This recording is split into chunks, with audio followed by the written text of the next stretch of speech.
Happy Monday, chikahan mga kapuso! Ngayong gabi na ang World TV premiere ng biggest family drama of 2024 na Pulang Araw. Pero bago yan, kilalanin natin ang isa sa lead characters ng serye na gagampanan ni Asia's multimedia star Alden Richards. Kung bakit challenging yet inspiring ang role para kay Alden, alamin sa chika ni Nelson Canlas. Ngayon pa lang ako nagsisimulang mangarap. Hindi ako papanig sa mga Amerikano o sa mga Hapon. Siya ang kuya ng grupo. Bakit kailangan yung idama yung mga inosente? Ang tatayo para makipaglaban sa himagsikan. Si Eduardo de la Cruz ng Pulang Araw. Gagampanan ni Asia's multimedia star Alden Richards, ang Filipino-American na kapatid sa ina ni Adelina Barbie Fortesa. At ang iibig kay Teresita na gagampanan naman ni Sanya Lopez. Kung masasaktan ko lamang aking mga magulang, Eduardo. Ang proyektong ito, hinamon daw ang pagiging artista ni Alden. Napakahirap pong gawin ng Pulang Araw. From the set to the costumes to the lines. Chine-check namin every now and then kung period correct ba yung mga ginagawa namin.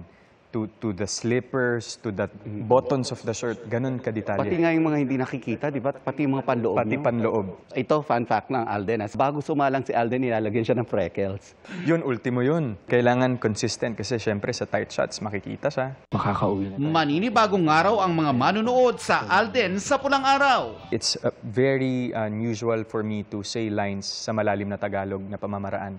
Removing the boy next door look na nakasanayan ko, which was my safe zone. And yun din yung somehow reinvention ko. Yan, kagaya niyan, ang dumi-dumi ko sa mga eksenang yan. It helps with the characterization din kasi, parang, para maiba. Meron kang OCD eh. Yes, diba? yes, I do How's have. that for you? When I become the character kasi, all of the traits Alden has is parang set aside muna. It's not about me, it's about the character. Siyempre, hindi ka pwede mag-OCD ng 1940s, Sir Nelson. Gera eh. Gera yan eh. Survival. Ipangako mo sa akin. May mga pagkakatulad nga rin daw sila ni Eduardo na isang matapat, maprinsipyo at handang ipaglaban ang mga mahal niya. Siguro yung loyalty. I think loyalty is one of our common traits and at the same time, we fight for the people that we love. Sa tindi ng mga eksena, hanga raw si Alden sa talento ni na Dennis Trillo, Barbie Fortesa at Sanya Lopez.